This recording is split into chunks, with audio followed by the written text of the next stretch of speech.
Oke, hari ini kita akan masuk ke definisi formal limit, bagian paling susah sepanjang semester ini. Gitu ya. Jadi nanti kalau bisa diserap 60-70% udah bersyukur saya. Gitu ya. Kalau keluar soal yang tipe itu, ya kalau ada 15 soal nanti satu salah masih A lah gitu ya. Tapi kalau bisa betul mantap. Dulu zaman saya kuliah mungkin saya hanya menyerap 40% yang dijelasin dosennya. Karena waktu itu kan belum ada multimedia gini. Lebih susah semua pakai kapur dan papan tulis. Sekarang lebih canggih dikit, moga-moga lebih keserapnya lebih tinggi gitu ya. Nah, sebelum masuk ke definisi formal limit, saya review dulu sedikit mengingat-ingat kuliah terakhir. Tapi nggak akan saya hitung lagi. Jadi kemarin terakhir kita kuliah bahwa kalau ini ada sebuah fungsi yang warna biru. Kemudian kita akan mengamati limitnya di X sama dengan 2. Nah, kalau mengamati limit di 2 itu di titik 2 sendiri boleh ada nilai fungsinya, boleh tidak. Karena limit itu nggak mempermasalahkan nilai fungsi di 2 tersebut. Tapi lebih mengamati kecenderungan nilai fungsi kalau titik-titik X-nya mendekati 2. Dan kemarin kita lihat gini. Jadi berangkatnya diberikan epsilon besar 0. Jadi bayangkannya epsilon itu satu angka gitu ya. Tapi jangan keluar angkanya berapa. Kecuali diberikan di soalnya. Kita mencari delta supaya hubungan ini berlaku. Hubungan ini berlaku apa artinya? Coba kalau ini. Yang ini dulu bacanya. Epsilonnya ada duluan ya. Deltanya dicari. Kalau epsilon dirubah, ya deltanya nanti berubah. Jadi delta nanti bergantung ke nilai epsilon. Yang ini tuh menyatakan apa? Jarak Y ke titik 4, yaitu di sumbu tegak. Jarak Y ke titik 4 kecil dari epsilon. Nah, itu adalah interval 4 min epsilon 4 tambah epsilon ini ya. Yang warna ungu. Nah, itu diberikan, epsilonnya udah diberikan, jadi intervalnya tahu. Dicari delta supaya ini tuh apa? Ini tuh titik-titik X yang jaraknya kedua lebih kecil dari delta. Jadi dari sini 2 kurang delta, 2 tambah delta. Di sini ada besar 0, artinya X-nya nggak boleh 2. Jadi 2-nya memang dibuang di limit. Nah, kita mencari interval di sini harus simetri terhadap titik 2. 2 min delta, 2 tambah delta. Supaya semua nilai Y-nya masuk ke sini. Ke yang ungu. Kemarin udah dihitung kalau epsilonnya 1, jadi kalau ini panjang intervalnya 2 itu ya, ini 1 ke atas 1 ke bawah, maka di sini deltanya boleh setengah kalau nggak salah kemarin ya. Jadi interval deltanya boleh setengah. Dan selanjutnya. Nah, ini akan kita bawa ke konsep yang umum. Karena nanti epsilonnya ya satu bilangan tapi nggak ditentukan berapanya. Oke. Nah, kita lihat definisinya ini. Misalkan fx fungsi yang terdefinisi pada interval buka I, jadi ujung-ujungnya nggak masuk, yang memuat titik C, kecuali mungkin di C. Apa itu artinya kecuali mungkin di C? Artinya di C boleh terdefinisi, fungsinya boleh tidak. Dan itu nggak kita lihat, tutup. Itu meskipun ngintip, gitu ya, ngintip. Ada juga kelihatan gitu ya.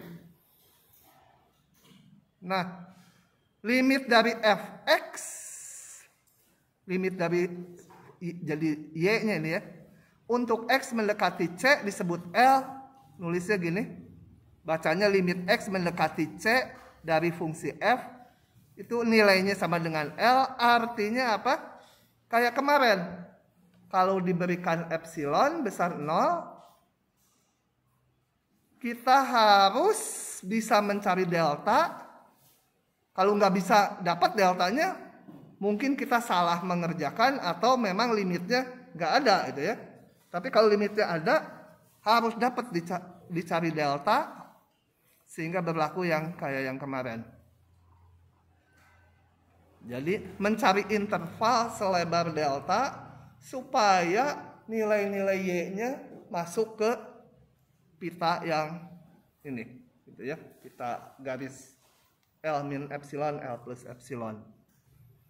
Susah dicerna ini, lihat aja nanti bentar soalnya. Oke, jadi kalau kita mau membuktikan sebuah limit itu benar L, ya ini cari delta supaya ininya masuk ke interval ini. Jadinya tahapnya ini diberikan dulu epsilonnya. Deltanya dicari seberapa besar bolehnya. Kita lihat contoh ini. Oke. Aduh, nggak ada internet, nggak jalannya. Cilaka. Dipakai. Nah, untuk lebih memahami konsep limit, kita lihat animasi berikut. Pura-pura diklik, kemudian udah ada di sini, gitu ya. Ya kan udah dibuka. Itu gini, ceritanya susah sekali ini.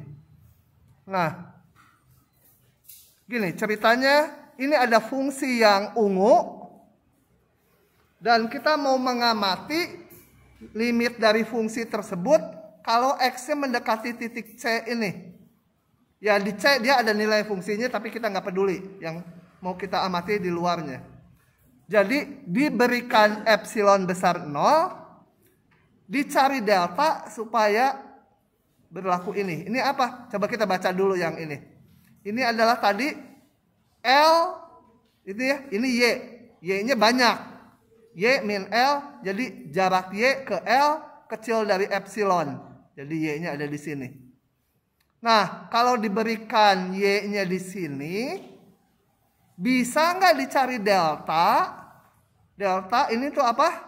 Ini tuh artinya dari C sejauh delta ke kiri ke kanan. Ini X-nya di sini. Bisa nggak dicari interval C min delta, C plus delta, deltanya bisa kita ubah-ubah supaya semua titik di yang biru ini C min delta, C plus delta, nilai Y-nya masuk ke yang merah. Nggak harus ngabisin yang merah, tapi Y-nya ada di yang merah. Gitu. Kalau seperti saya gambar yang ditampilkan di gambar ini kalau deltanya sekian, memenuhi ini enggak? Kalau memenuhi ini artinya semua X yang ada di sini, nilai Y-nya berada di yang warna merah. Jadi nggak keluar dari pita ini, yang horizontal itu. Coba, di sini memenuhi enggak? Enggak ya, karena lihat titik yang di sini nih, saya ambil ini titik yang ditunjuk. Nilai Y-nya sekian. Oh, kayak lihat hantu aja. Paham ya? Yang di kanan sekali ini. Tapi titik-titik ini nggak boleh ya, karena intervalnya buka. Yang dekat-dekat kanan. Nilai Y-nya mencos keluar. Tapi kalau deltanya saya kecilin. Ada setannya. Kalau deltanya sekian, bentar, lebih kecil lagi. Semua X yang di sini nilai Y-nya masuk ke yang merah, betul?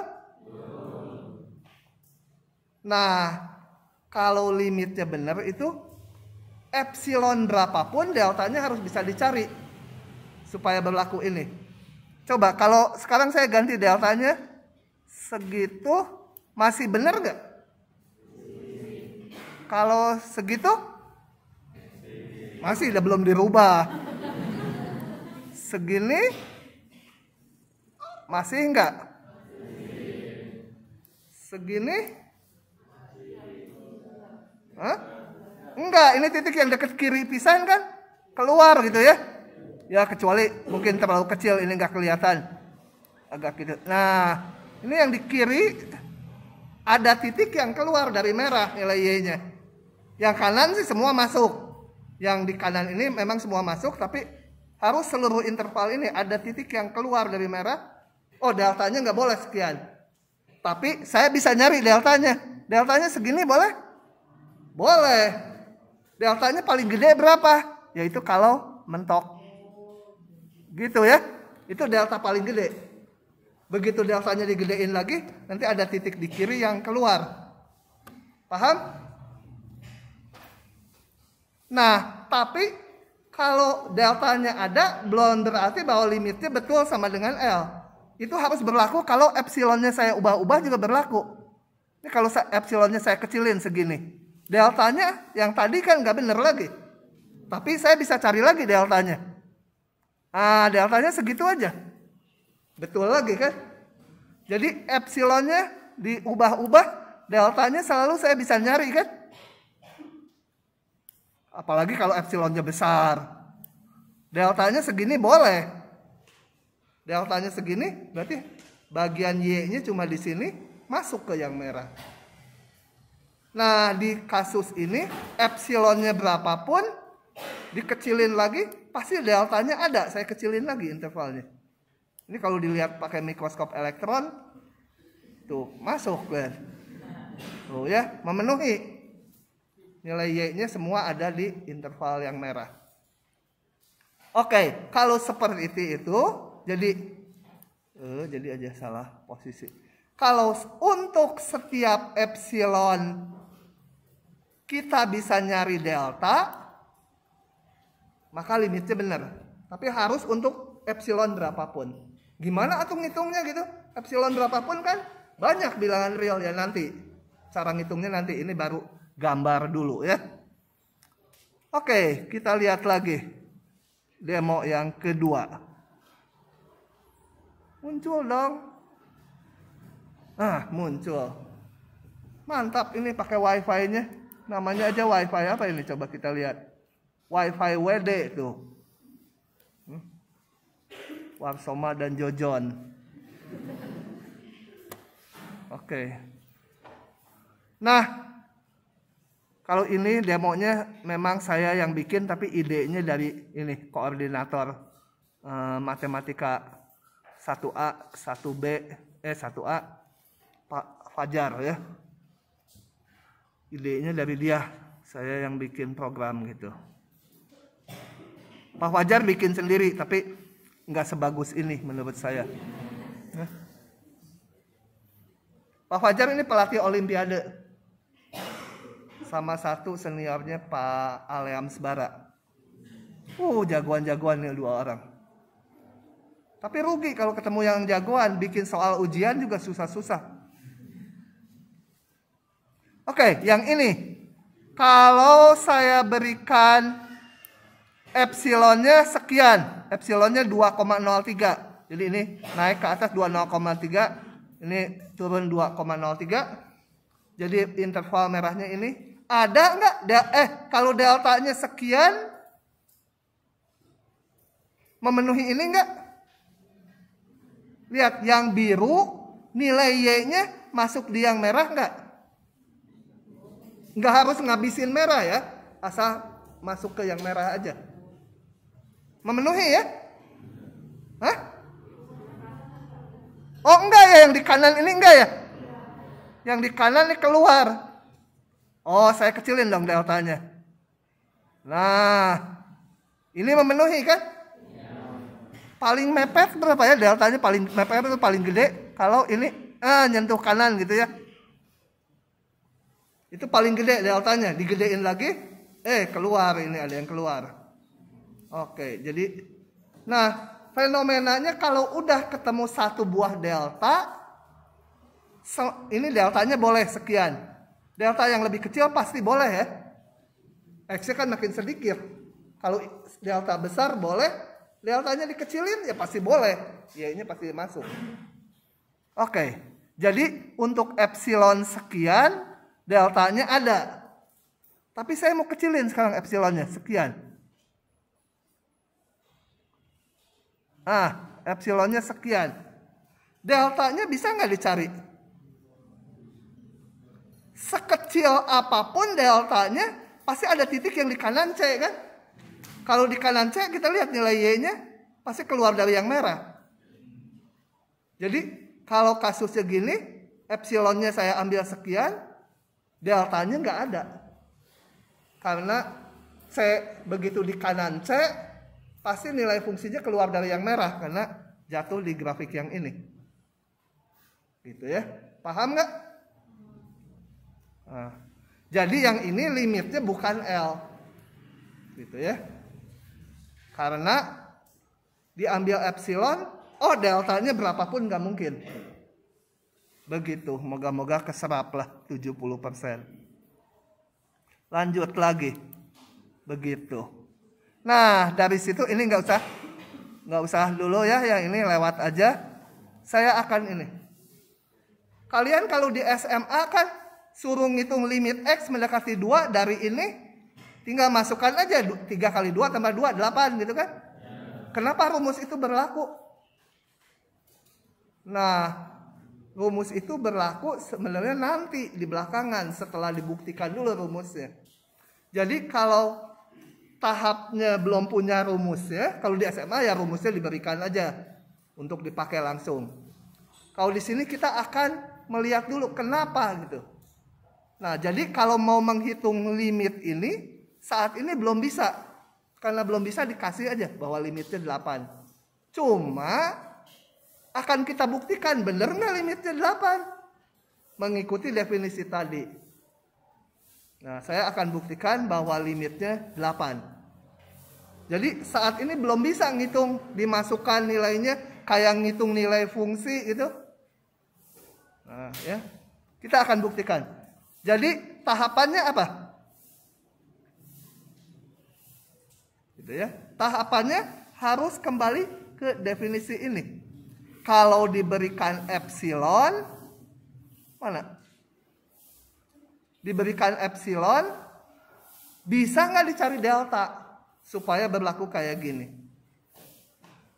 Ingat ini tuh bentuknya ini X min C, yang ininya Fx min L, Y-nya dikurangi, yang ini X yang dikurangi. Oke, kita lihat.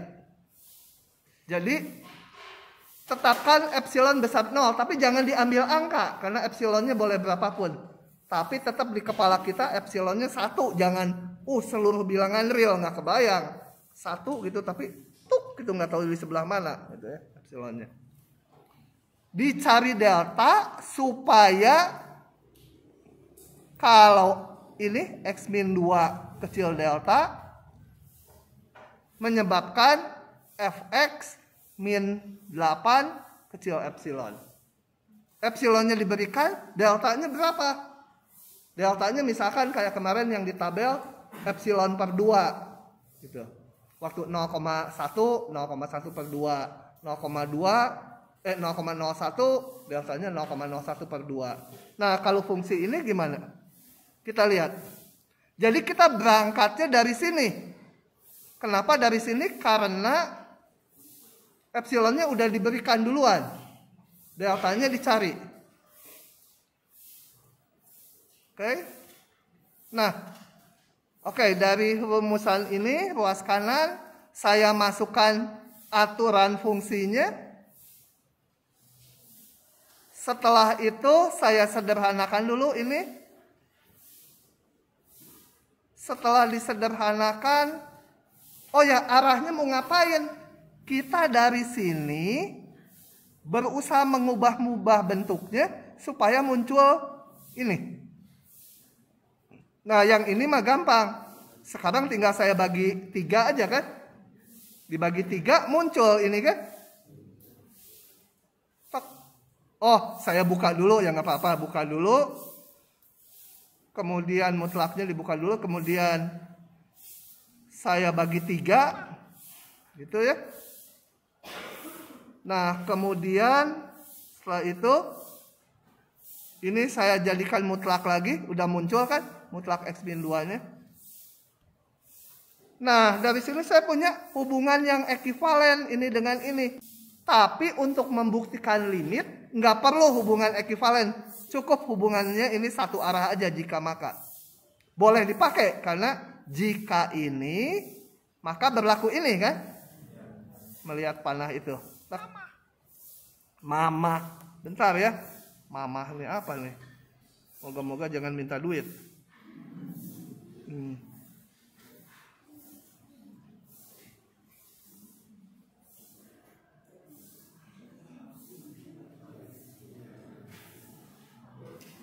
Oke ya. Jadi saya ambil deltanya sama dengan epsilon per 3. Kalau deltanya ini epsilon per 3, kan dari sini berlaku ke yang ini. Jadi hubungan ini dipenuhi. Paham?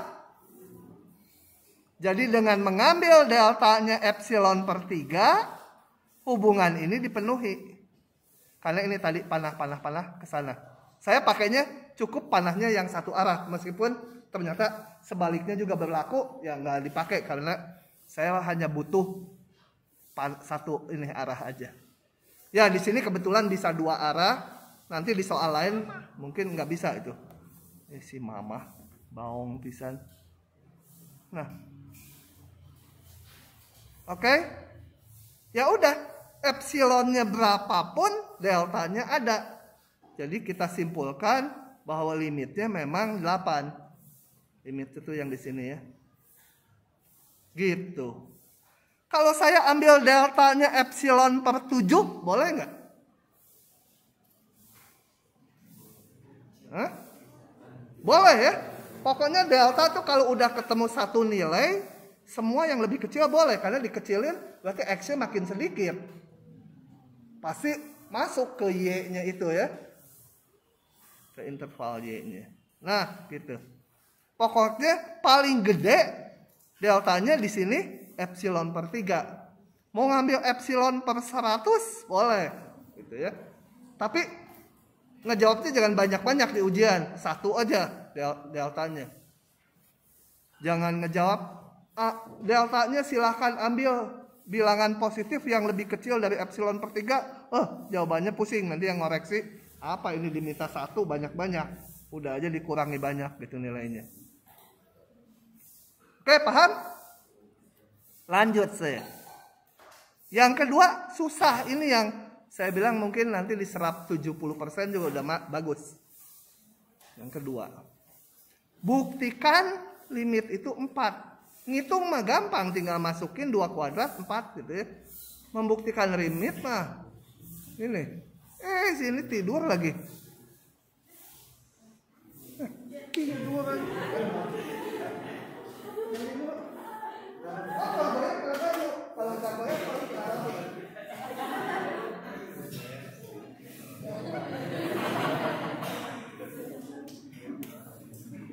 Dia mau nyoba air zam-zam nih.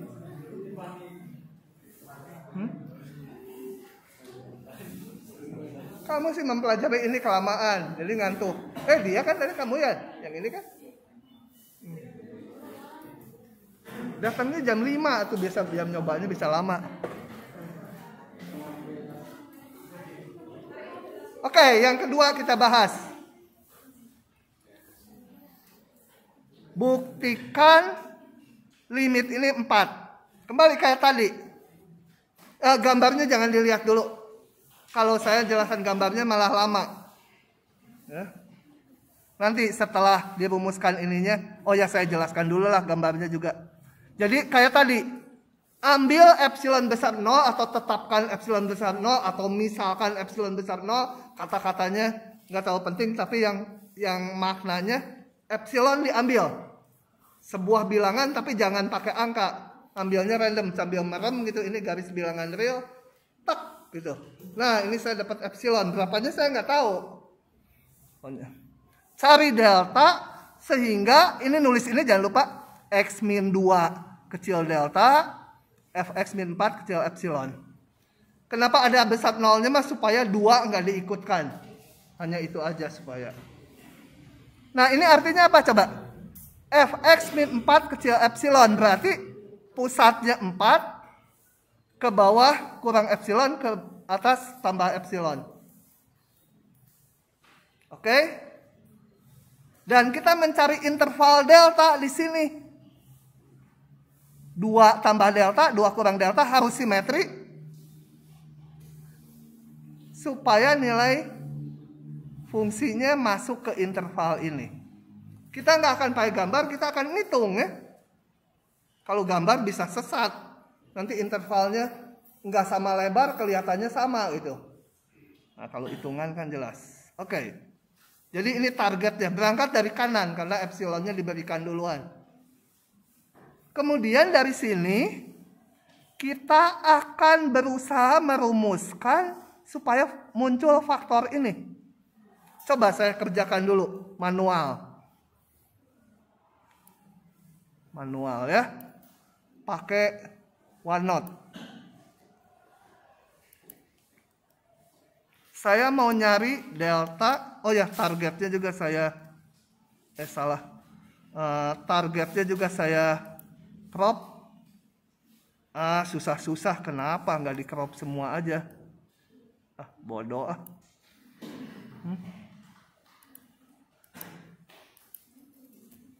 Ini ya. Nah, dari sini kurang gede. Mana ini? Oke. Kebaca nggak belakang segini? Kurang. Masih kurang. Ininya geser. Nah, kalau masih nggak kebaca, buru-buru ke dokter mata. Dari sini saya dapatkan, datang bulan lagi. Dari sini saya dapatkan X min 2 kali X tambah 2 kecil epsilon gitu kan? Dari sini saya dapatkan X min 2 kecil dari epsilon per X tambah 2, betul kan? Ya. Jadi deltanya berapa? Supaya atas berlaku. Jadi pilih aja ya. Pilih delta sama dengan epsilon per X tambah 2 gitu kan? Maka X min 2 kecil delta akan mengakibatkan Fx min 4 kecil epsilon, betul? Dari hubungan ini ke atas kan? Gampang ternyata ya. Kalau diberikan epsilonnya sekarang udah angka 2, berapa deltanya? Epsilonnya 2, deltanya berapa? Nggak dapat angkanya kan ada X ya. Nggak boleh. Jadi deltanya itu kalau epsilon diberikan, deltanya harus dapat angkanya. Epsilonnya 0,1 harus bisa dihitung deltanya sekian. Kayak yang kuliah terakhir, epsilonnya 0,01, deltanya 0,01 per 2. Epsilonnya 1, deltanya 1 per 2. Yang ini epsilonnya 1, deltanya masih ada X ya. Jadi ini tidak boleh memuat X. Salah karena malu gitu, dihapus aja semua. Kita lihat yang benernya. Jadi gimana tuh?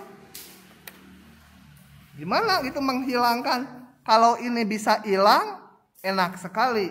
Atau ini berganti dengan angka, misalkan 7, enak, epsilon per 7 nanti tinggalan. Nah, supaya bisa berganti angka, itu ada teknik yang umum di pembuktian limit, yaitu kita lakukan pembatasan. Ya. Ini kenapa nggak bisa? Karena tadi bergantung X nanti deltanya. Kita batasi, nyari deltanya yang lebih kecil 1. Boleh nggak? Kenapa boleh? Karena ada di slide saya. Gitu.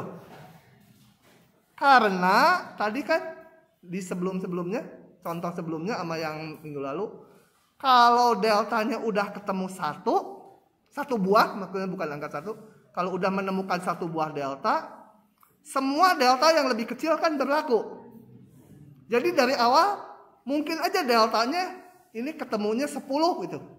Saya mau nyarinya yang lebih kecil 1. Nanti kalau ketemu 10, ya saya pakai aja deltanya 0,5. Kan boleh. Jadi saya dari awal batasi deltanya kecil 1. Karena untuk apa? Nanti ke bawahnya jadi bisa jalan. Gitu ya. Oke. Ya? Tapi kalau dalam soal lain emang harus lebih dari kurang dari 1 atau boleh? Oh, boleh berapa aja ini? Saya batasi nyari deltanya kurang dari 100 boleh. Pokoknya deltanya kita kasih pembatasan. Berapapun angkanya boleh. Asal positif ya. Harus positif. Saya batasi deltanya kurang dari setengah. Jalan juga ini. Sama nanti prosesnya. Dan ketemu deltanya kalau pembatasan ini beda. Nanti ketemu deltanya di bawah. Tiap orang bisa beda-beda. Nggak apa-apa kan delta bisa banyak. Asal memenuhi hubungan ini aja nanti. Kalau yang tadi pun kan deltanya epsilon per berapa itu. Kan boleh aja yang lain. Tiap orang bisa beda-beda. Asal tadi lebih kecil dari sesuatu. Nah ini saya batasi ini. Selanjutnya tujuannya, targetnya, saya tuh pengen ini jadi angka. Kalau ini jadi angka kan enak. Ketemulah nanti. Misal ini angkanya 7, ya X min 2-nya kecil dari epsilon per 7. Deltanya ketemu itu. Oke, kita lihat sekarang gini. Jadi akan dicari delta kecil 1. Sekarang nyari deltanya supaya berlaku ini. Kalau ini udah bisa dapat deltanya, ya udah pembuktian limit selesai. Kita lihat gini. Kita akan cari berapa paling gede. Faktor ini paling gede berapa kalau ada pembatasan ini. Untuk itu kita lihat gini. Ini dari mana? Tadi ini pembatasan ini. X min 2 kecil 1. Ya. Jangan dianggap deltanya 1 ya. Deltanya belum ketemu. Tapi kita batasi bahwa deltanya nanti kurang dari 1. Nah. Ini dibuka mutlaknya. Kemudian diarahkan supaya muncul X plus 2. Oke, sampai sini saya harus nge-crop dulu lagi. Ini yang paling susahnya ya. Di semester ini nih yang paling susahnya. Saya mau crop lagi. Kemudian saya pengen memunculkan nanti ada X tambah 2 kurang sesuatu. Maka dari sini saya rumuskan X tambah 2 gitu ya. Harus ininya kurang dari A kan ini. Berarti ininya harus simetri kiri kanannya. Bisa dibikin 3 sama min 3. Ngelihat dari angka di atas ini. Atau bisa juga dibikin min 5 X tambah 2 kurang 5. Tapi panahnya pengen ke arah bawah. Kenapa panahnya pengen ke arah bawah? Karena kan target kita ini. Dari X min 2 kurang sesuatu, nanti jadi ini. Nah, yang ini benar nggak? Kalau bingung, bayangkan aja ininya U gitu ya. Kalau U kecil dari 5, besar dari 3, benar nggak? U itu di antara 3 dan min 3. Kalau nggak benar, kasih contoh. U-nya berapa? 4, nggak benar kan? Berarti ini tidak berlaku. Kalau yang ini? Kalau U-nya di antara 35, pasti U-nya di antara min 55, betul? Nah, jadi saya ambil dari situ penjelasannya yang di slide, kenapa jadi ini. Oh ya, satu tahap lagi. Setelah jadi ini ekivalen dengan X tambah 2 kecil 5, gitu ya. Jadi kalau dari sini panahnya ke sini ke bawah ya. Ini ekivalen tapi yang ini ke sana. Jadi hubungannya seperti itu. Nah, jadi kita lihat dengan pembatasan delta kurang 1, saya tahu bahwa ini kecil dari 5. Yang faktor ini. Berapanya nggak tahu karena ada X ya. X bisa banyak nilainya. Nah, jadi saya dicari delta lebih kecil 1. Ya ini delta kecil 1 dicari supaya ini maunya. Ngulang aja ini, hanya ini, ngulang ini. Di lain pihak juga berlaku ini. Paham nggak yang kedua? Yang kedua paham nggak? Kalau nggak paham nanya. Saya crop dari sini. Saya jelasin. Karena mahasiswa itu termasuk kategori 3 banyaknya. Yang paham nggak ada, yang nggak paham nggak ada, gitu. Kenapa yang terakhir? Coba kita lihat gini. A, B, bukan. Ini menyangkut semua bilangan positif ya. Kalau B kecil dari C, maka AB kecil dari AC gitu ya. Positif semua ABC-nya. Kalau negatif nanti bisa berubah tanda. Nah, kita lihat ini. X tambah 3, tadi saya udah punya ini. Kok jadi 3 sih? X tambah 2 kecil 5. Maka X min 2 kali X tambah 2 kecil dari X min 2 kali 5, betul? Ya? Itulah ini. Oke. Nah, lanjut lagi. Jadi ini, kalau ini kita nyari delta supaya ini juga dengan pembatasan delta kecil 1, saya punya ini. Maka seperti sulap aja. Tek, pilih epsilonnya itu. Kok bisa itu ya? Nah, penjelasannya baru di baris berikutnya. Ini ada sedikit salah, harusnya bayangkan dulu epsilon per 5 aja ya, jangan satunya, jangan nggak ada itu. Pilih delta epsilon per 5. Maka kita lihat ini di bawahnya. Kalau X min 2 kecil dari epsilon per 5, maka saya akan tunjukkan bahwa ini berlaku. Fx min 4 tadi udah diurai ya, Fx min 4 mana tadi menjadi ini kan? X min 2 kali X plus 2. Fx min 4 menjadi ini. Paham? Ini kenapa ditulis 2 kali? Oh, dipisah mutlaknya. Nah, kita lihat tadi yang ini. X min 2 kecil dari delta. Deltanya epsilon per 5. X plus 2 kecil dari 5. Bingung ya? Ini kesini bingung nggak? Gini. X min 2 kecil delta. Deltanya tadi epsilon per 5. Jadi X min 2 kecil dari epsilon per 5. X plus 2 tadi kecil dari 5 kan ini. Jadi ini kali ini kecil dari ini kan. Masih bingung. Si Ijo sampai bingung pengen diguyur lagi. Ke pinggir terus. Layar jangan lihat saya. Aduh gugup saya. Kamu badannya gede gak ya? Takut saya lari nanti. Tapi FITB itu harus gede kan. Ngegali gunung kan. Harus kuat. Oke. Jangan ngobrol, susah ini. Paham nggak ini? Coba sekali lagi rangkaiannya. Ini jadi ini, paham nggak? Ini jadi ini, paham nggak? Nah, ini jadi ini, setengah paham gitu. Saya tulis ya. Karena saya ragu-ragu nih, kayaknya matanya udah kayak mata zombie, kayaknya nggak paham.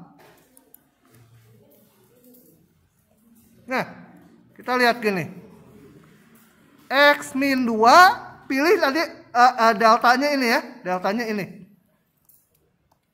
Ininya abaikan dulu. Nah, kecil dari delta. Deltanya epsilon per 5. Tadi X tambah 2 kecil 5 kan? Oh ini nggak kekerop, ada di atasnya tadi. Jadi, semua bilangan positif ya. X min 2 kali X tambah 2 Ya lebih kecil dari ini kali ini. Gitu. Nah, jadi dengan memilih delta epsilon per 5,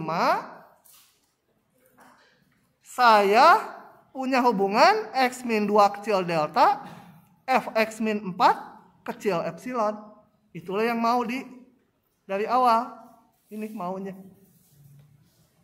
Ketemu udah deltanya epsilon per 5. Cuma dari sini ke sini kayak sulapan. Harus diresapi. Gitu ya. Kenapa bisa keluar itu? Akibat ada ini. Ini kenapa bisa keluar? Karena ada pembatasan delta. Kalau nggak bisa keluar ini. Kenapa bisa deltanya dipilih langsung 3? Karena epsilon per 5. Dari sini sebenarnya idenya gini. Dari sini ya, saya pengennya ini apa? Dulu. Susah ngejelasinnya. Tapi kalau dihitung benar gitu ya. Kalau dihitung benar, tapi kalau ngerjain sendiri nanti idenya gimana gitu ya. Itulah yang susahnya. Sebentar, saya mikir dulu.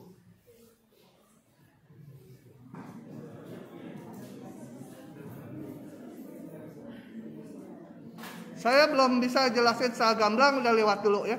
Tapi justifikasinya benar ya. Cuma idenya supaya kalau lain kali ketemu soal gimana. Tapi intinya kayak gini nih.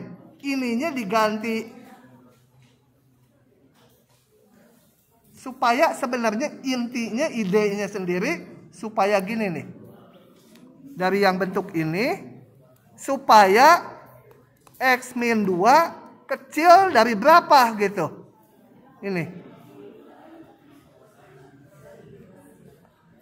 Ini kalau kecil dari epsilon per 5, ini udah kaku. Kalau kaku janganlah.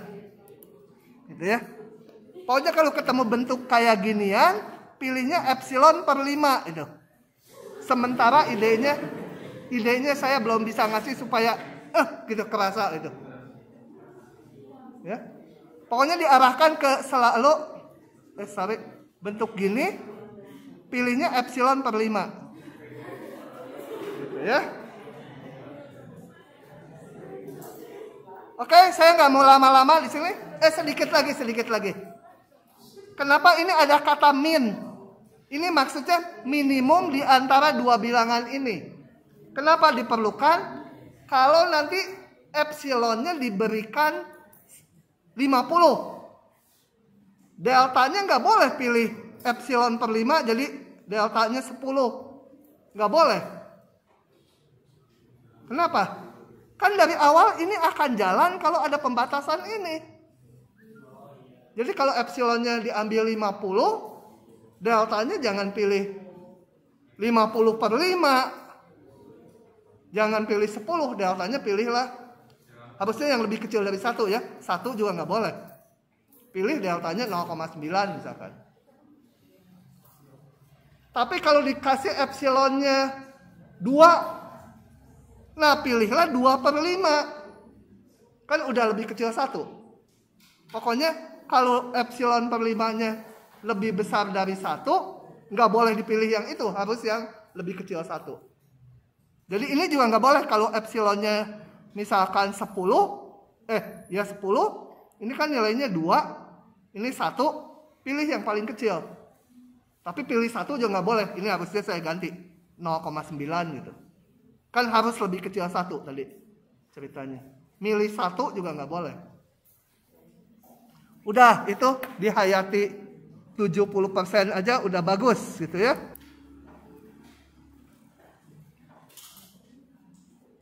Nah, kemudian definisi formal limit kiri saya nggak akan bahas lagi epsilon deltanya, kalian baca aja dari sini. Kan kalau limit kiri itu bedanya hanya mengamati ininya C min delta sampai C aja intervalnya. Hanya dilihat sepotong.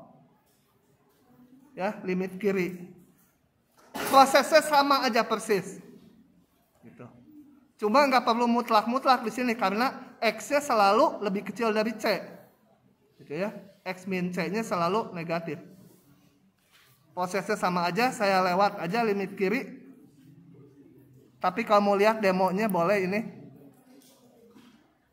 Yang limit kiri. Supaya intuitifnya masuk, formalnya mirip yang tadi. Nah, kalau limit kiri, ini kita lihat nih, intervalnya sama aja ini. L tambah epsilon, L kurang epsilon kayak tadi. Tapi X-nya hanya dilihat yang kirinya aja. Ini harusnya nggak usah dibiruin yang ini. Jadi ini deltanya hanya digerakkan di kiri aja. Masuk nggak semua ke yang merah gitu. Gitu ya.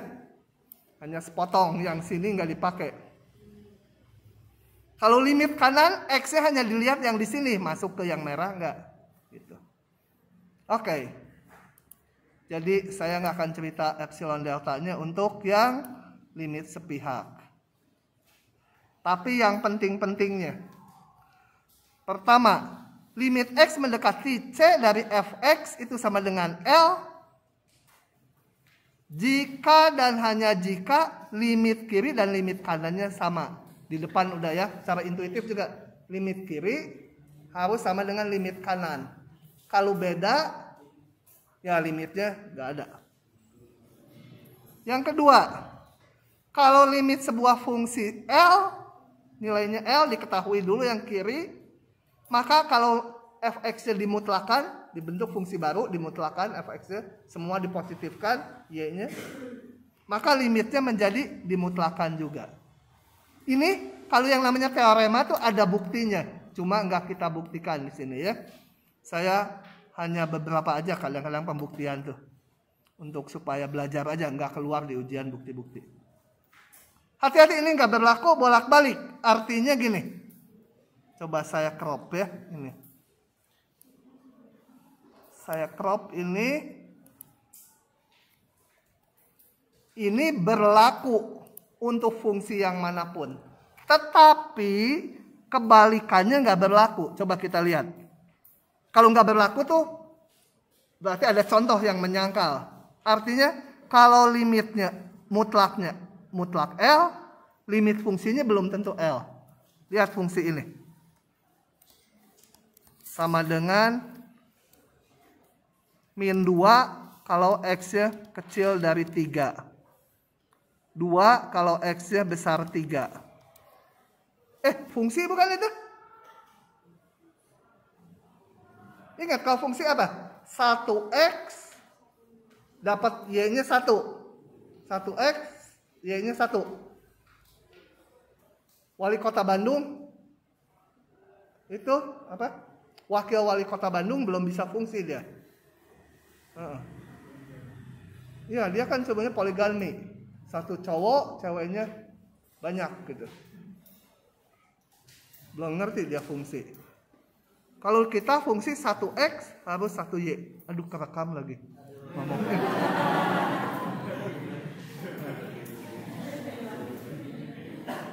Nanti saya diajak debat, kalah kalau.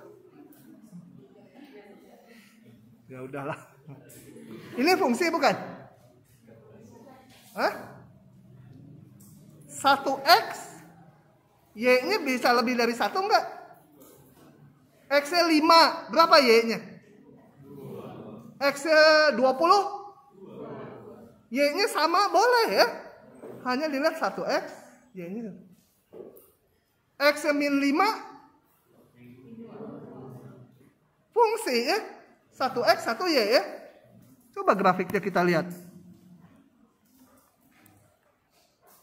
Min 2 kalau X-nya kecil dari ini 3. 1, 2, 3. Selalu nilainya min 2. Min 2. Termasuk di sini ya.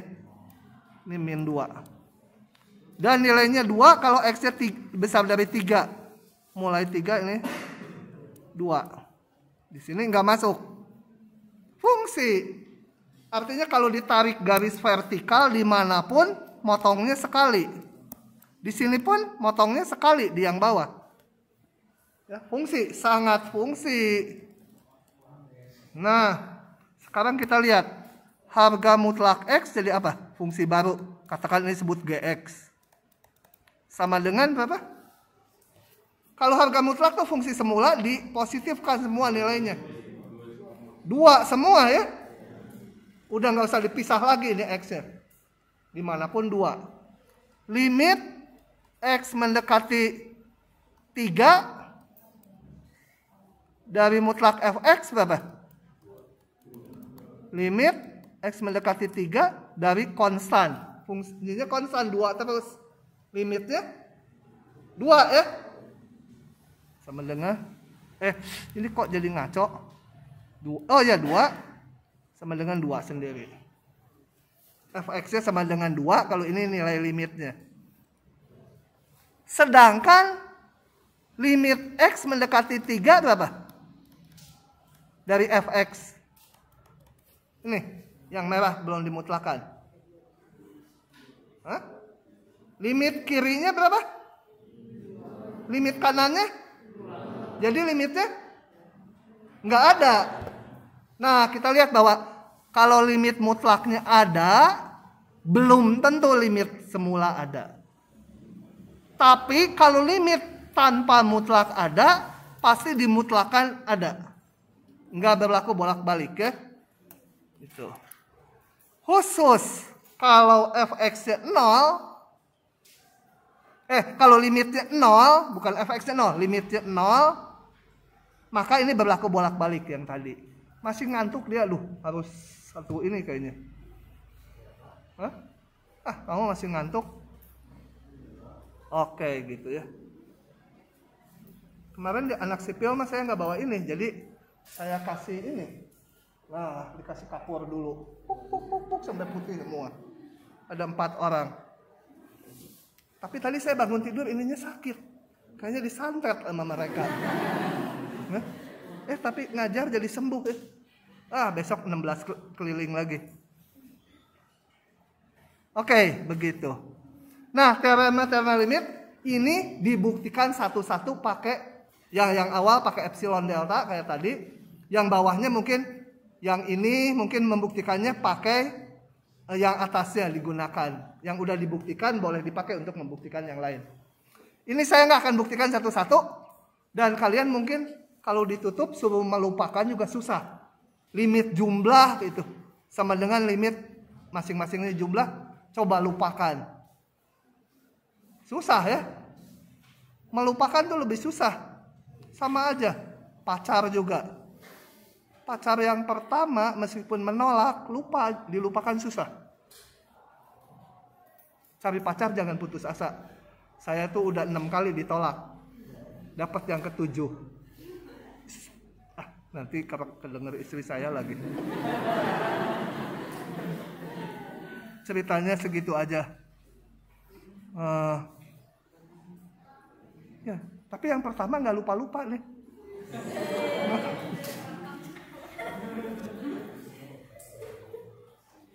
Kayaknya supaya lupa, yang ke-7 harus ditukerin yang 25-an 2. 50 sama 25-an 2 tuh secara statistik sama aja. Oke, limit dari fungsi konstan sama dengan konstanta sendiri. Udah tahu, limit dari X mendekati C dari ini, tinggal ngitung fungsi nilainya aja, masukkan. Jadi, yang ke-1, ke-2 ini, nilai limit sama dengan nilai fungsinya. Biarin aja ya. Tapi sebenarnya melewati pembuktian khusus. Jadi ngitung nilai limit, tinggal hitung aja nilai fungsinya di C. Masukkan fx sama dengan X, ya fc sama dengan C itu. Konstanta kali fungsi sama dengan ini. Limit dari jumlah dua fungsi bisa dijumlahkan masing-masingnya. Dengan catatan limit di ruas kanan ada keduanya. Kalau ini nggak ada, nggak boleh dijumlahkan jadi ada. Contohnya gini, supaya gamblang. Kemarin kita udah bahas kan di yang pola depannya, kalau saya punya fungsi ini, Y sama dengan, jangan Y, pakai fx aja. Karena ada dua fungsi. Sin seper X. Kalau yang masih ingat itu polanya osilasi terus. Mendekati 0 ya. Nggak ada limitnya. Dia nggak menuju satu nilai. Jangan dianggap menuju 0. Gini terus kok. Gini terus. Gini. Gitu ya.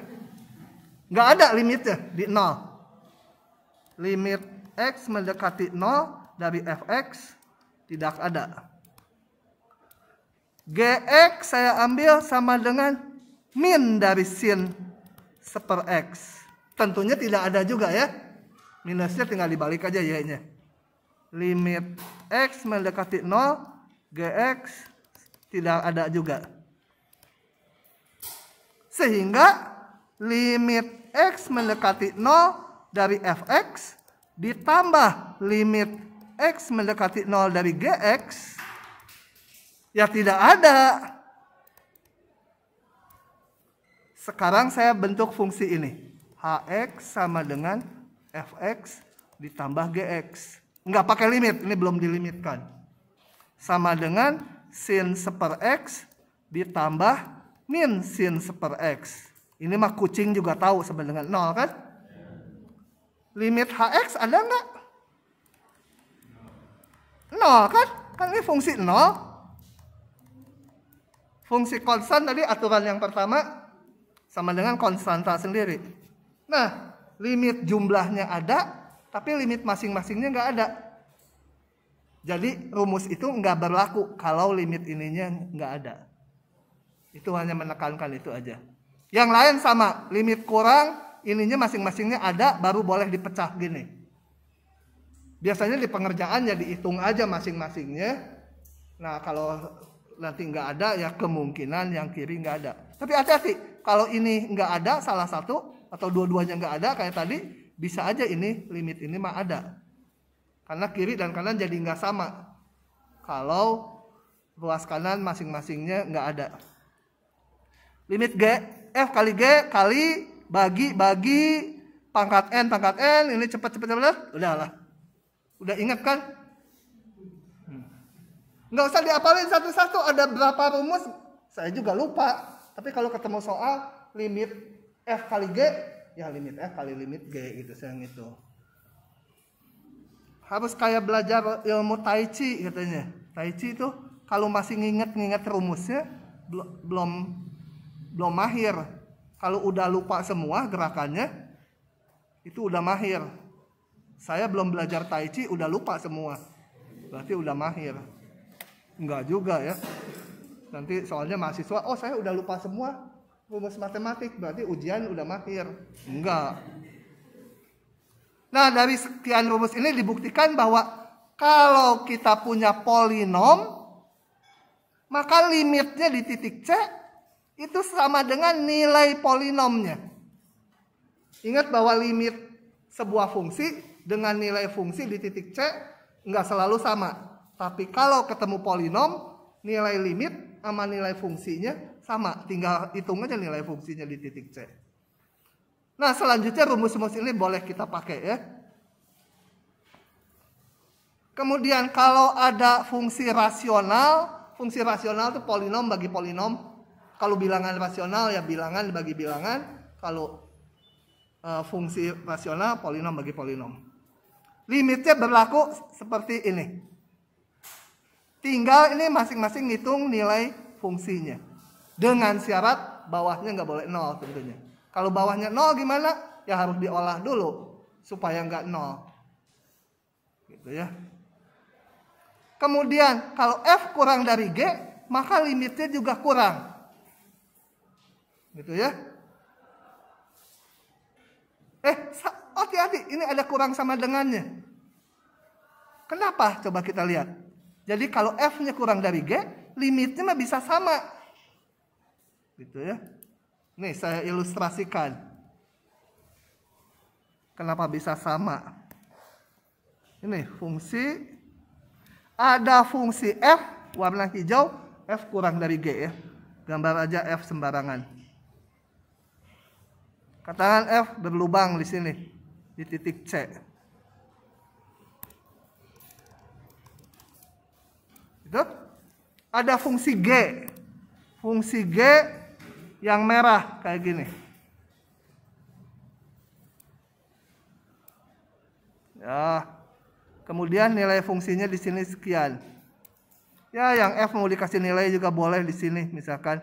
Oh, yang F misalnya di sini gitu. Yang merah fungsi G, yang ini fungsi F. Ganti warna atuh. Ini fungsi F, gitu. Maka limit X mendekati C, katakan ini tingginya. Kok diganti warna malah hilang bolpennya semua. Ini katakan tingginya setinggi L. Limit X mendekati titik C dari Fx berapa? 0. Oh, L. Berarti benar udah rada tuli. Aman. Kalau dipanggil-panggil dari atas, nggak kedengeran. Limit X mendekati C dari fungsi G berapa? 0. Oh, aduh benar udah budak. Nah, kita lihat di sini fungsi yang merah kan? Fungsi yang hijau lebih kecil dari yang merah ya. Betul? Di setiap titik dia lebih kecil. Di titik C juga yang hijau sekian, yang merah sekian. F kecil G, tapi limitnya bisa sama. Bisa juga lebih kecil ya. Kalau lebih kecil mah wajar. Fungsinya udah lebih kecil, ya limitnya lebih kecil. Tapi ternyata bisa sama gitu limitnya. Kemudian prinsip Apit. Prinsip Apit itu gini. Oh, kalian ada kuliah lagi nggak? Ini? Hah? Di ruang ini? Nanti agak tambah dikit ya waktunya, tadi di awal soalnya habis banyak. Supaya dengan yang kelas 1 lagi, saya K27, bahannya sama. Kalau beda nanti beda terus, saya pusing. Kelas ini udah sampai mana, kelas ini sampai mana itu. Meskipun kedua kelas sekarang udah lebih dari silabus. Karena kita di minggu pertama pakai 3 kali, minggu ini pakai 3 kali lagi. Jadi biar aja dosen lain ketinggalan. Kita ngebut di depan, mereka pada si Warsoma udah sampai sini gitu. Ya, kemarin waktu saya ngutak-ngatik diktatnya, saya bilang, minggu ini ngebahas limit di Taki enggak. Padahal itu di belakang. Kemarin ada dosen yang ketemu, aduh kamu udah sampai sana? Saya salah sendiri, percaya. Direkam lagi. Nah, prinsip Apit itu saya jelaskan. Kalau dari animasinya enak gak ya? Nggak keluar. Oh, keluar. Gini ceritanya. Ada sebuah fungsi fx, ngitung limitnya susah. Contohnya x kali sin seper x. Sin seper x nggak ada. Kalau x kali sin seper x di 0, itu ada tuh nilainya 0. Tapi gimana ngitungnya? Nggak boleh. 0 kali sin seper x itu jadinya nggak boleh. Kan limit f kali g sama limit f kali limit g itu kalau keduanya ada. Nggak boleh itu dipakai. 0 kali yang nggak ada, nggak 0 ya. Sin x kali, x kali sin seper x, limit x-nya 0, limit sin seper x-nya nggak ada, nggak boleh disimpulkan 0 kali nggak ada jadi 0. Nah, gimana ngitungnya? Pakai yang ini nanti. Jadi ada sebuah fungsi dihitung di titik C, limitnya susah. Maka kita membuat 2 fungsi yang mengapit si fungsi merah ini. Yang satu lebih kecil, yang G, yang H satu lagi lebih besar dari F. Lebih besar sama dengan, yang biru lebih kecil sama dengan gitu ya. Kita cari-cari nanti ini tergantung soalnya. Nanti kita lihat di soal-soal. Diktat saya tuh memuat banyak soal-soal berbagai tipe.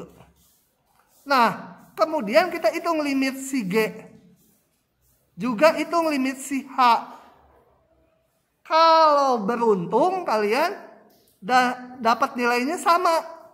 Limit G dapatnya L, limit H juga dapatnya L. Itu beruntung kita.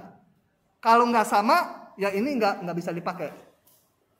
Ya, kalau beruntung dapat limitnya sama, maka limit si merah tanpa dihitung-hitung lagi sama dengan L juga. Gitu. Ya, itu namanya prinsip Apit. Kenapa berlaku gitu? Ya kita nggak buktikan. Percaya aja ya. Udah saya ingatin harus percaya dulu sama yang kelihatan. Baru percaya sama yang nggak kelihatan. Gitu. Jadi aja saya sama Bapak Pendeta dibilang sesat, manusia sesat kamu kata. Oke? Pokoknya selama kuliah mah kalian harus percaya dulu sama dosennya. Karena dosen itu kejam-kejam. Coba aja kalau berbuat dosa ke Tuhan itu mungkin 1000 kali juga diampuni. Ke dosen itu ujian berbuat sekali aja. Tetap nggak lulus. Kejam dosen lu. Oke. Begitu ya, itu prinsip Apit. Nanti kita lihat aplikasinya. Oke. Saya lanjut. Belum ada ya soalnya nanti. Kemudian satu lagi limit-limit fungsi trigonometri. Setelah ini nanti ada latihan nih banyak. Tuh, semua kuning. Kalian nggak dikasih solusinya satu pun. Dosen-dosen yang pakai diktat ini juga harus ngerjain manual satu-satu. Kadang-kadang dosennya malas. Ini tanya aja tuh ke yang bikin diktat, kata jawabnya. Oke. Nanti kita balik lagi ya, ngelihat yang Apit mungkin masih asing sekarang. Nanti ketemu soal di situ ada yang beberapa harus pakai Apit. Bahas dulu ini teorinya biar tuntas.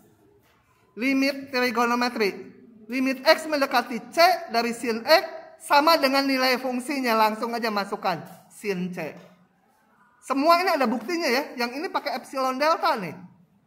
Yang ini cos X juga ini. Nggak perlu C-nya berapapun. Nah di diktatnya kalau kalian download ini ada yang salah. Tertulisnya C. Kalau yang ini harusnya 0. Baru saya perbaiki tadi malam, belum saya upload lagi. Jadi ini harusnya bukan C. Kalau yang didiktat sebelumnya C semua ini. Yang ini C, betul. Berapapun C-nya. Nah, limit X mendekati 0 dari sin X per X itu 1. Nah, berhubung tadi kita kehilangan waktu banyak di awal. Gara-gara internet ITB yang dodol. Jadi saya nggak buktikan ini ya. Kalau yang penasaran buktinya ini bintang hijau. Bintang biru kok. Buta warna. Bintang biru ya. Saya sebutnya bintang hijau aja. Backgroundnya habis hijau, lebih jelas. Ini kalau diklik ada buktinya. Kemarin di kelas 1 lagi, yang K27 saya buktikan. Karena saya nggak kehilangan waktu banyak di awal. Jadi waktu kuliahnya bisa ngepas. Sekarang ini udah jam segini, kalau membuktikan ini mungkin takut nggak keburu. Ini saya lewat aja. Jadi diterima dengan hati senang aja ya. Buktinya nggak akan keluar, tapi kalau tahu buktinya minimal kita belajar. Kalian belajar di ITB itu melatih logika loh banyaknya. Nanti kuliah di sipil itu sekian banyak, begitu kerja yang dipakai hanya sedikit loh. Tapi logika berpikirnya udah bagus gitu. Kalau ada hal-hal yang bangunan kayak gini nggak masuk akal lah gitu feelingnya. Nah, feelingnya karena logikanya udah tajam gitu. Nanti rubuh gitu. Oh kalau rubuh kan bagus, nanti pemborongnya pesen lagi. Gitu ya. Oke. Kemudian berlaku juga sebaliknya X per sin X 1, tangan X per X 1, X per tangan X 1. Kalau X-nya menuju 0. Nah, hati-hati. Hati-hati kemarin juga salah. Di kelas K27 pada salah. Di kelas ini mah benar. Coba. Tadi saya punya rumus limit X mendekati 0. Sin X dibagi X sama dengan 1. Ya. Jadi limit X mendekati 1 dari sin X kurang 1 dibagi X kurang 1 sama dengan berapa? Hah? Min 1.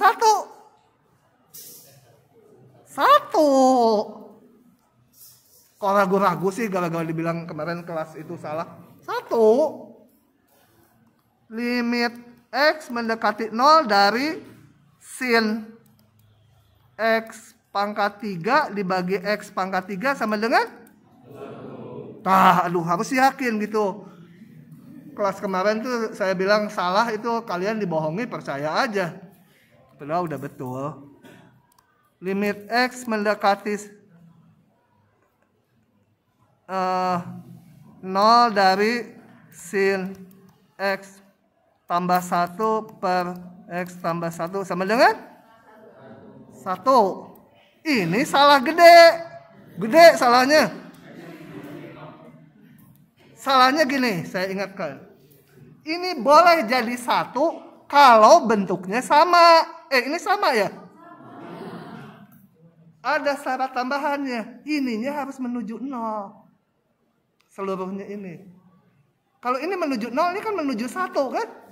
Ya bukan itu nilainya. Kalau itu mah nilainya ya sama dengan sin 1 dibagi 1. Ya sama dengan enggak 1 ini. Sin 1 ya harus pakai ini. Radian ya, satunya hati-hati, bukan derajat. Harus pakai kalkulator. Kalau di ujian nggak boleh pakai kalkulator, ya tulis aja gini. Sin 1 gitu. Sin 1, dosa sekali kita.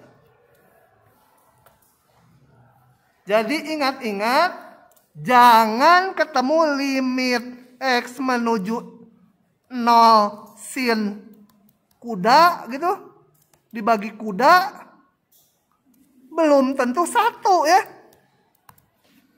Kalau X sama 0 ini dimasukkan ke sini, nilainya 0, baru 1. Yang ini nggak harus limit menuju 0, kayak ini X menuju 1. Bentuknya sama. Kalau saya masukkan ini jadi 0 kan? Nah, baru 1. Ya, diingat-ingat tuh. Nah, ntar di ujian keluar sin gajah dibagi gajah, langsung aja 1. Nggak boleh, harus dievaluasi dulu ininya ya. Menuju 0 nggak? Paham nggak, Neng? Begitu. Maka di sini saya beri catatan. Ini betul 1. Karena bentuknya sama dan kalau dimasukkan 1 ini menuju 0. Gitu. Yang ini juga betul. Bentuknya sama, kalau dimasukkan dia 0 ini. Nah, tapi yang ini nggak boleh tadi. Bentuknya sama, kalau dimasukkan 0 ini min 1. Ya, sin min 1 dibagi min 1 nilai limitnya. Ya. Ini sama, tapi ininya nggak menuju 0. Seper 0 tuh nggak tahu, belum limitnya nanti tak ingat. Pokoknya ini bukan 0, seper 0. Bukan 1. Begitu ya, paham? Masih ada waktu 6 menit, mau dibuktikan ini? Kita buktikan ini ya. Karena kuliahnya saya sampai sini aja, soal-soalnya nanti besok. Kita lihat buktinya supaya rada mikir gitu. Nah, pembuktiannya pakai prinsip Apert tadi. Nah, saya ikuti dulu teksnya. Kadang-kadang teksnya udah sampai, saya ngomongnya udah sampai tengah, teksnya baru dimunculin. Buktikan ini. Oke, X-nya sudut ya. Jangan dibayangkan X-nya, boleh X-nya sudut dalam radian tuh kayak bilangan real. Tapi karena kita ngelihat di lingkaran, ya ngelihat sudutnya boleh ke atas, boleh ke bawah. Kembali, kita lihatnya gini. Salah, mencet. Sebentar. Kan kita mau mengamati limit X mendekati 0 dari sin X dibagi X. Nah, kalau di gambar lurus ini X-nya, sumbu X ini 0. Harus dilihat dari kiri dan dari kanan ya. Jadi di lingkaran itu harusnya X-nya menuju 0, sudutnya, ini sudut X-nya menuju 0 tuh harus dari X yang negatif di sini dan X yang positif. Jadi harusnya ngelihatnya 2. Ada juga di sini min X. Sudutnya menuju ke 0. Tapi digambar supaya nggak memusingkan, yang ini nggak saya gambar. Yang limit kirinya. Tapi di kepala kita hitungan X-nya itu menjalani yang kiri juga yang kanan. Ya. Nah, ini lingkaran jari-jari 1.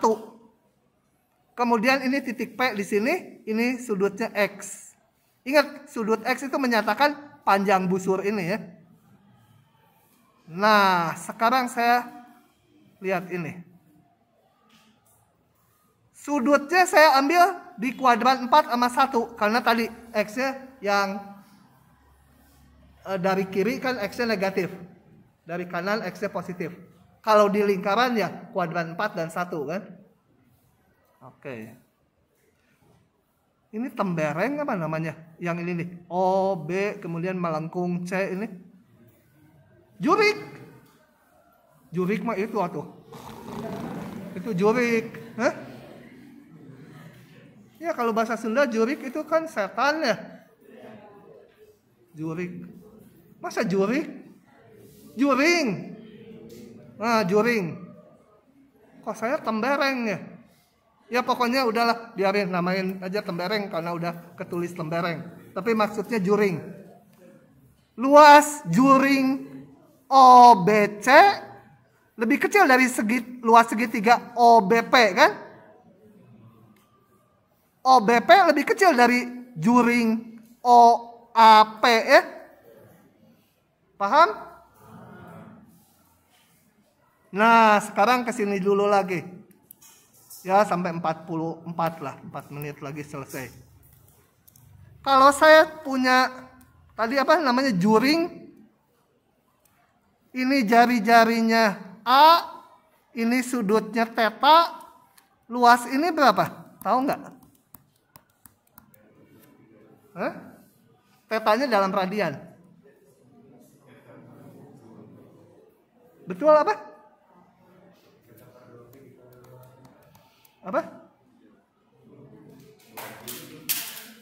2 pi? Enggak, gini aja. Kenapa demikian? Coba kita lihat. Hah? Pi-nya dicoret. Enak aja setiap ada soal nanti susah coret aja gitu ya. Hah? Kita lihat ini datangnya dari mana? Datangnya bukan dari bulan. Datangnya dari bintang. Kalau satu lingkaran penuh, berarti tetanya 2 pi kan? Ini jari-jarinya A. Luasnya pi r kuadrat kan? Luas lingkaran. Luas lingkaran itu kalau penuh berarti sama dengan juring dengan sudutnya 2 pi. Nah, juring ini luasnya ini luas lingkaran kan tahu ini. Dari sejak SD juga tahu kan pi r kuadrat. Nanti di bab integral ini bisa dibuktikan. Di SD, SMP terima aja gitu sampai SMA. Nanti di bab integral kita hitung kenapa luasnya jadi pi r kuadrat. Nah, kalau setengah lingkaran sudutnya kan pi ya. Ini nulis pi aja susah. Luasnya setengah pi r kuadrat kan? Luasnya segitu ya. Setengahnya lingkaran tadi, setengah yang atas. Kalau sudutnya setengah pi, 90 derajat. Ini jari-jari A, sudutnya setengah pi, ini setengah pi per 2 ya. Kalau sudutnya sebesar theta, itu udah ditulis, sudutnya dibagi 2. Ini kan sudutnya dibagi 2. Ini sudutnya bagi 2, sudutnya bagi 2. Ini 2 pi per 2 lah gitu. Sudutnya kali jari-jari kuadrat ya. Luasnya si ini. Juring ini ya. Luas juring adalah sudutnya dibagi 2 kali jari-jari kuadrat. Oke, ini akan saya pakai. Luas tembereng OBC. Ini jari-jarinya OB kan, betul? OB panggil dulu, ada di luar si OB itu. Office boy. OB sama dengan berapa? sama dengan cos X kan? Kan cos X tuh OB dibagi OP. OP-nya 1, di sini jari-jarinya 1. Oh lagi, bukan OB. OB sama dengan cos X. Oke. Jadi luas OBC adalah tadi sudut dibagi 2, X per 2 kali cos kuadrat ya. Cos kuadrat X. Nah, X per 2. Kenapa ada mutlak? Karena X-nya kan tadi dari kiri dan kanan. Sebenarnya X-nya bisa negatif. Karena kita ngitung luas nggak ada negatif. Masa luas rumah saya minus 100 meter persegi? Nggak ada minus ya. Kalau luas harus positif. Jadi dikasih mutlak. Sebenarnya yang cosnya juga dikasih mutlak. Tapi karena cos kuadrat, ya udah nggak, mutlaknya bisa dibuka. Luas OBP mana? OBP segitiga. Setengah alas kali tinggi. Alasnya tadi ini cos X. Tingginya sin X. Sudah? Jadi setengah mutlak cos X kali mutlak sin X. Mutlak cos X-nya di kuadran 1 dan 4 selalu positif. Jadi nggak usah pakai mutlak. Ya. Cos X, mutlak cos X sama dengan cos X sendiri. Karena udah positif. Sin X-nya bisa negatif. Jadi dikasih pagar, dimutlakan. Luas OAP, juring lagi nih. Juring. Tadi sudutnya dibagi 2. Kali jari-jari kuadrat, jari-jarinya 1. Sudutnya dibagi 2 kali jari-jari kuadrat. Oke? Nah, saya bagi dengan mutlak X. Semua. Jadi begitu, betul? Oh, dibagi dengan mutlak X juga dibagi dengan cos X. Hasilnya ini. Benar nggak ini? Ini dibagi mutlak X, dibagi cos X, tinggal ini. Oh, 1/2-nya juga dicoretin. Cos X, mutlak X. Cos X-nya hilang. Ini. Betul ya? Nah. Kenapa ini sulap, mutlaknya hilang? Jelasin lagi di sini. Salah. Kita lihat gini. Bentar. Aduh, udah 44. Saya biasanya nggak melebihi waktu kalau kuliah. Takut dimarahin dosen berikutnya. Moga-moga aja dosen berikutnya terlambat datang. Ini kalau X-nya di sini. Sin X dibagi X. Kan dua-duanya udah positif. Sama dengan sin X dibagi X. Kalau X-nya di bawah, di sini. Sin X dibagi X. Sin X-nya negatif, X-nya juga negatif kan? Sudutnya negatif, sin-nya juga negatif. Jadi seluruhnya udah positif kan? Jadi waktu di kuadran 4 pun bisa dibuka langsung. Baik X positif atau X negatif, mutlak ini sama dengan ini. Oke? Dikit lagi. Jadi mutlaknya hilang. Nah, saya tarik limitnya. Limit yang ini berapa? X menuju 0. Pakai rumus ini kan, langsung aja masukkan ini. Ya? Oke. Cos 0, 1. Limit yang ini, masukkan cos 0 lagi, 1 juga. Nah, menurut prinsip Apit, kalau limit yang ini nilainya L, limit yang ini nilainya L, maka yang tengah juga L. Nah, yang tengah juga 1. Terbukti. Bengong. Kok terbukti ya katanya. Begitulah cerita hari ini. Saya berhentikan dulu rekamannya.